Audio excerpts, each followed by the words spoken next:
So I'm here with the old friend Kate Gannon, who's now the Vice President of the Personal Finance Society. So from school days, Kate went off to Barclays. Yeah, well, thanks for having me over here, first of all. It feels really weird being back in the home counties and back on, in Lichfield. So yeah, thank you very much. But my journey, very, very weird. Was at school with yourself, which was absolute a laugh a minute. It was. Can't lie. And then went for a couple of job interviews after just finishing my A-levels. University was never really on the cards for me. Mum and Dad just didn't think it was something that I should do. So didn't really fight or argue at the time, which is rare for me now, but there you go. And went for a couple of job interviews, one at the bank and one as an air stewardess for British Midland Airways, which I don't think doesn't exist anymore. It doesn't exist anymore. I was 17, nearly 18, got both jobs and sat down with my dad and he said, go for the job at the bank because it's a job for life. And that's where I went. I remember you, as a cashier at Bearwood, Barclays. Yeah. Passed my driving test on the Friday. And on the Monday, started driving from Tamworth, where I lived, right the way across town to Bearwood, because there was no other way really to get there at that point. And the rest is history, as we say. From the counter to financial services? So, there's always a story with me. And yet again, another story there. So reason I became a financial planner was really bizarre. So I was a cashier and in a uniform and sat just having a great time, to be honest. Loved dealing with clients and customers and doing queries and used to have little targets of how many Barclays cards could you sell or this, that and the other.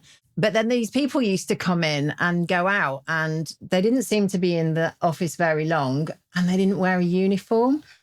Like, how shallow. The story of my life, really. So these people used to come and go and they used to have big shopping bags, like big M&S bags and things like that. And I'm like, oh my goodness, that looks such a cool job. I wonder what it is.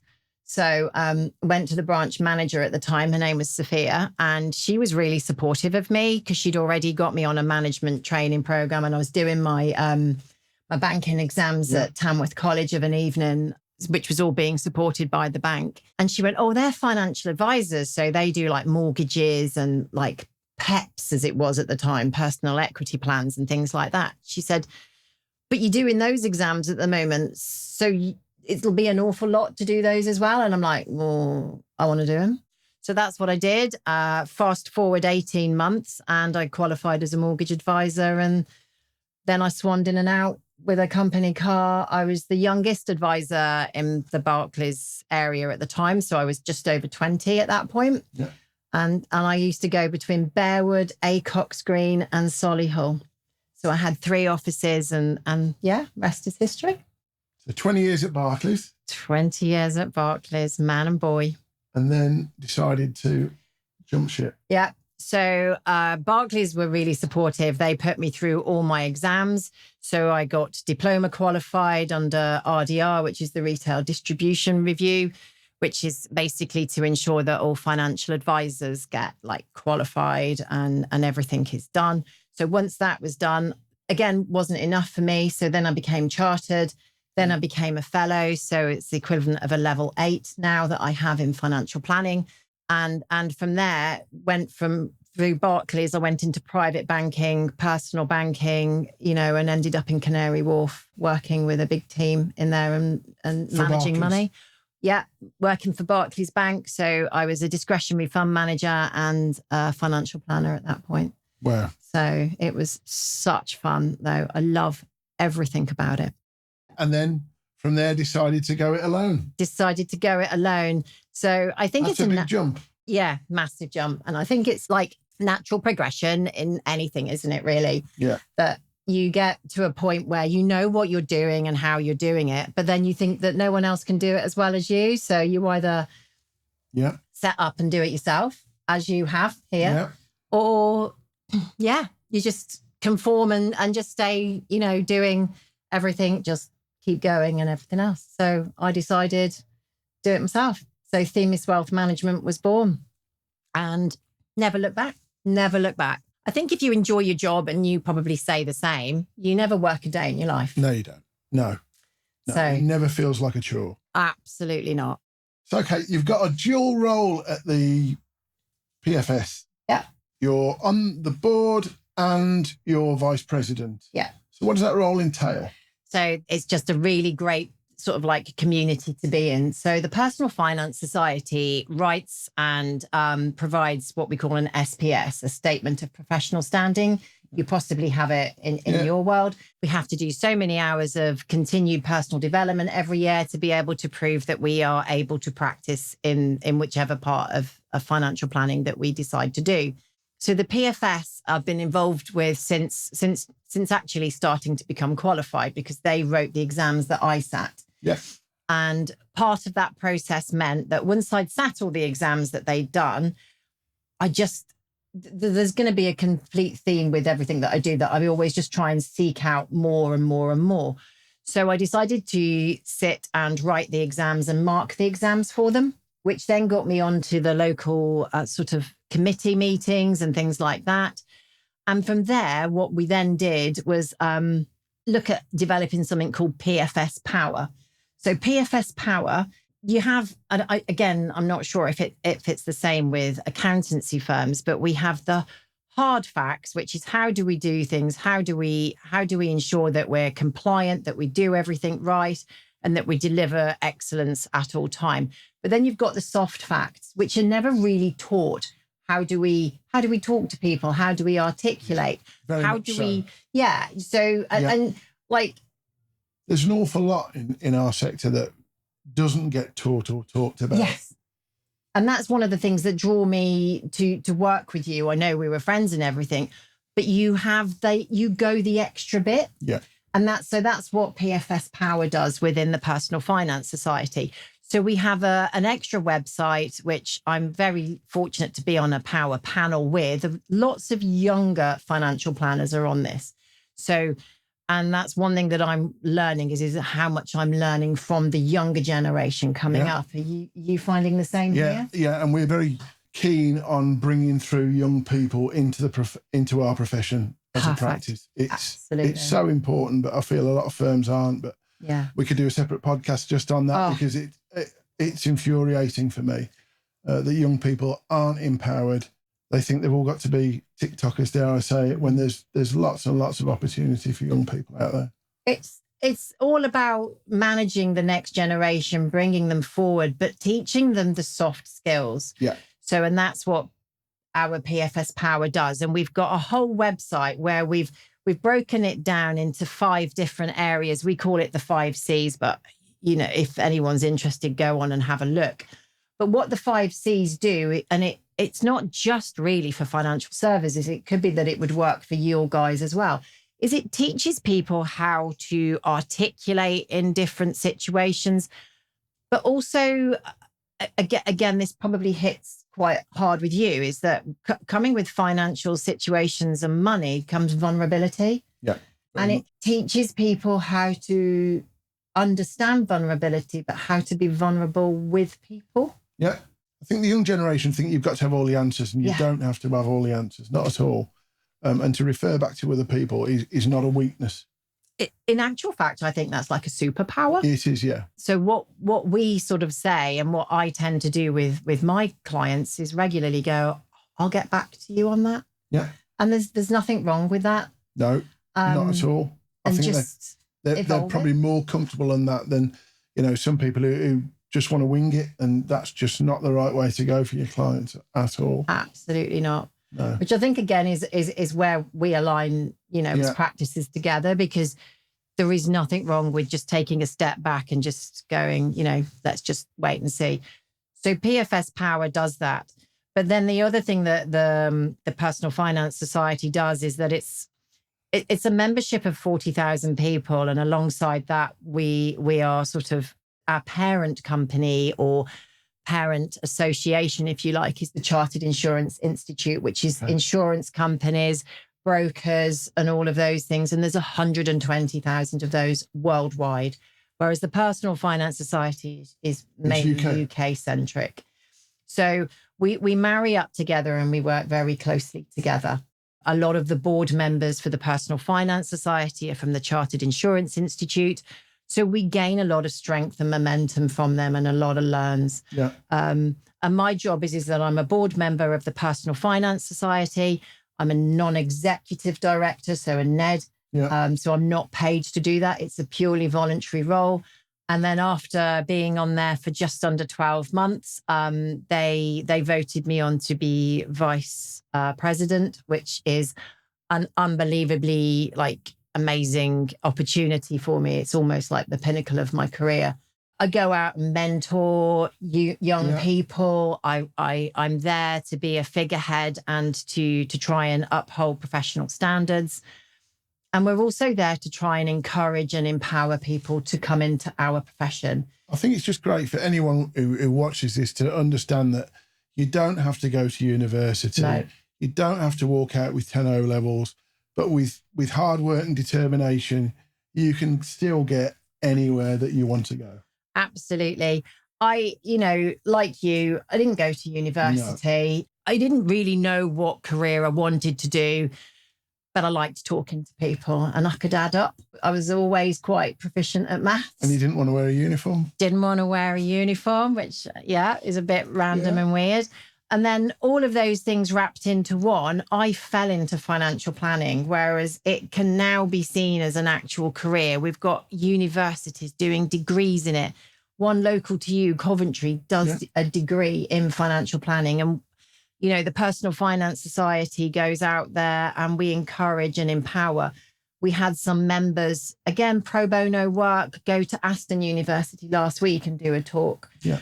And I think the talk should actually be more, we should be teaching children more about personal finance. I think along with teaching maths, it's all right teaching kids to add up and algebra and a lot of stuff that doesn't get used on a day-to-day basis. Yeah. And we're not teaching the stuff that does get used on a day-to-day basis, understanding interest rates, how a mortgage works. All of this, I think, would be far, far more useful to the younger generation than some of the mathematics that we do teach them.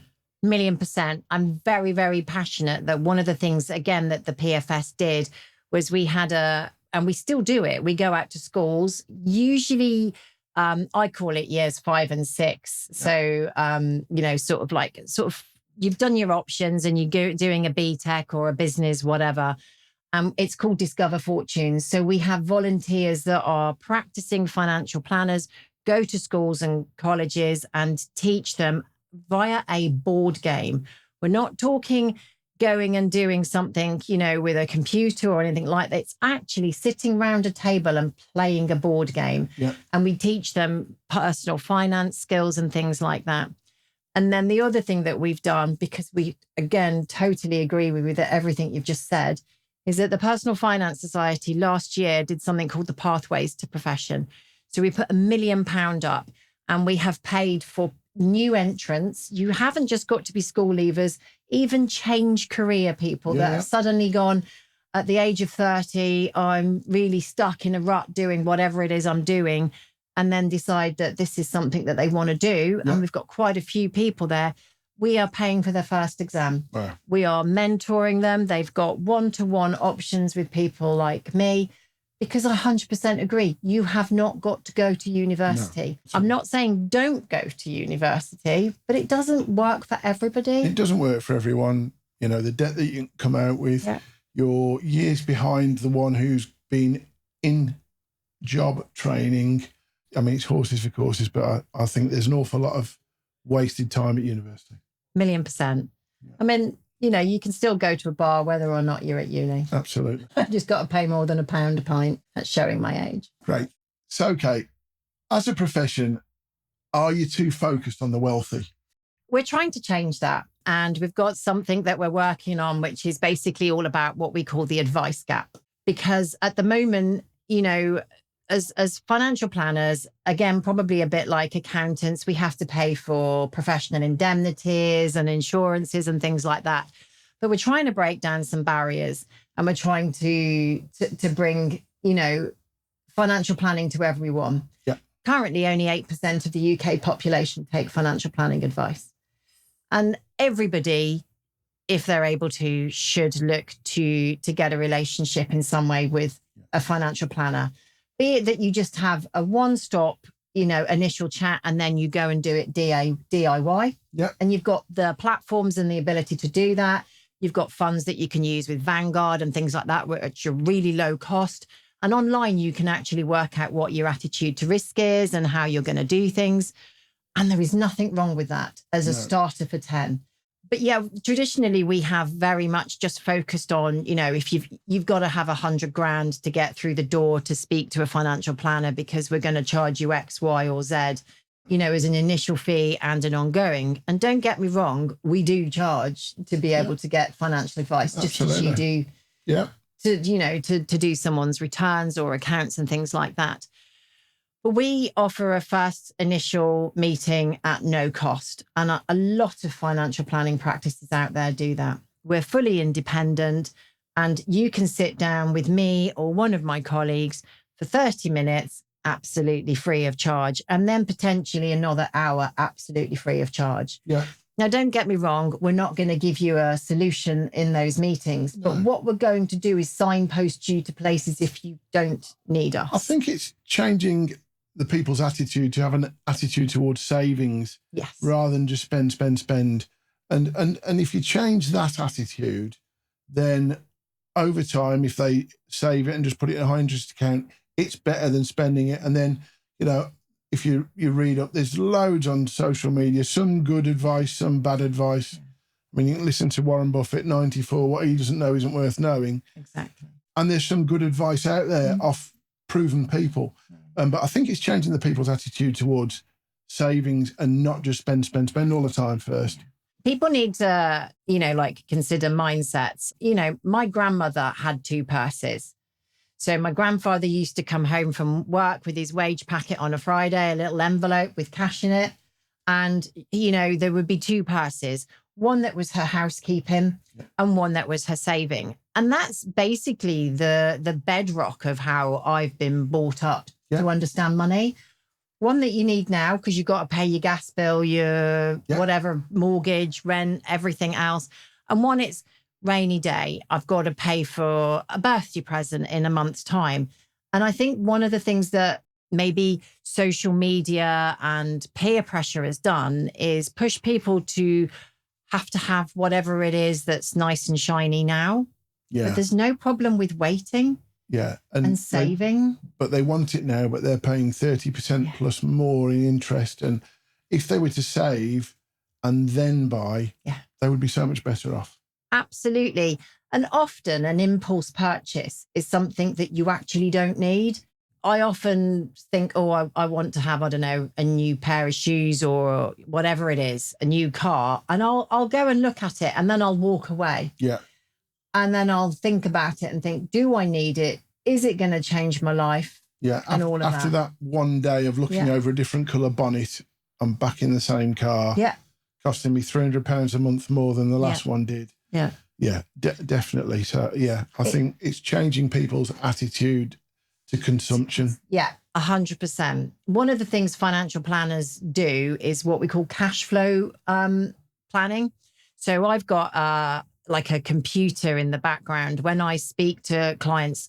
And the one thing I do, if you came to me as a new client, I will never talk products. You won't know about products until the very last minute.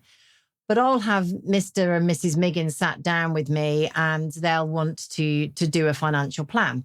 So we then put into the system what their income is, their outgoings, what their affordability is and everything like that. And then we'll forward project and go, when do you want to retire? What does retirement, imagine it, think about it, own it, love it. And then we'll develop a plan to suit that. And this isn't something that's rocket science. Most financial planning practices will do this, but then someone becomes accountable. Yeah. They become accountable for spending that extra couple of quid on a Starbucks coffee every morning. Yeah. There are other providers out there. Yeah. And all of those sorts of things. And I've done that in a very powerful way with one individual that came to me 15 years ago. And he had a plan that he wanted to retire at 60 on 30 grand a year. But then we did the cash flow where we actually ran into the system. So what are you spending money on? Where are you going? How are you doing it? And on his drive to work every day, he used to call in at a local coffee shop on the way, pick up a coffee and a croissant. And then because he was later getting into work, he had to park closer to work, which cost him more for his car park. So I then questioned him on this and I got him to own this situation. And this is just basics. You don't need a financial planner for this. So I worked out that he could save £11 a day by taking his coffee, not buying his croissant and parking further away every day. And he was getting some exercise walking into work and back. As a result of doing that and putting that money into a personal pension every week, month, however he wanted to envision it in his head, he retired 4 years early. Yeah. So it's crazy. When you see people at lunchtime spending £8-10 every day on lunch, just cut that one bad habit out and that would be enough to cut years off. So you don't need a financial planner. No, for me to you need to good do habits. You need good habits and you need to instill it from the start. You know, you must see businesses hemorrhaging money on, I don't know, financial noise. Absolutely. Cut it all back. Go back to basics. My grandma's past was a perfect way of balancing. And we can do it now, you know, with the likes of Monzo and Starling. You've got pots. It's very easy to chuck money into another one, but it's a case of not touching it. Yeah. So my whole role going forward, you know, over the next few years on being on the board with the PFS is to stop people thinking that financial planning is just for the wealthy, as you started. Yeah. That 8%, I would like to get to 25%. I'm not going to change the world overnight. No. And neither is any of the other financial planners out of there. But if we can touch and get, you know, involved with more people and encourage more kids to come into our profession. Great.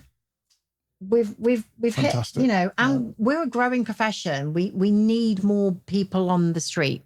We need more advisors. Our average age of a financial advisor is mid to late 50s. We need to bring that right down. So, yeah, however we can do that, we'll do it. Super. So one last question, Kate. Mm-hmm. What would you tell your 20-year-old self from a financial point of view that you know now? Wow, that's a question. Or what would you tell any 20-year-old? One of my managers, when I first joined the bank, said to me, you have 2 ears and 1 mouth and use it in that order. That's absolutely spot on. I've used that phrase so many times, having been taught that as well. Yeah. Probably by your dad. Probably by my dad. Yeah, God rest him. Yeah. But honestly, listen, learn, soak it all up. Don't necessarily pigeonhole yourself. You can do anything you want to do. Yeah, I think too many children don't think they're good enough to do something. And you've got to have a bit of self-belief. It's all right to get things wrong. And my goodness, and have we got things wrong? Absolutely. But you only ever learn by getting things wrong, not by getting things right. Yeah. So, yeah, good bit of advice. Yeah, that's probably what I would say. Yeah. And just wing it. If you don't, you know, just go with it. Kate, thank you very much. No, thank you.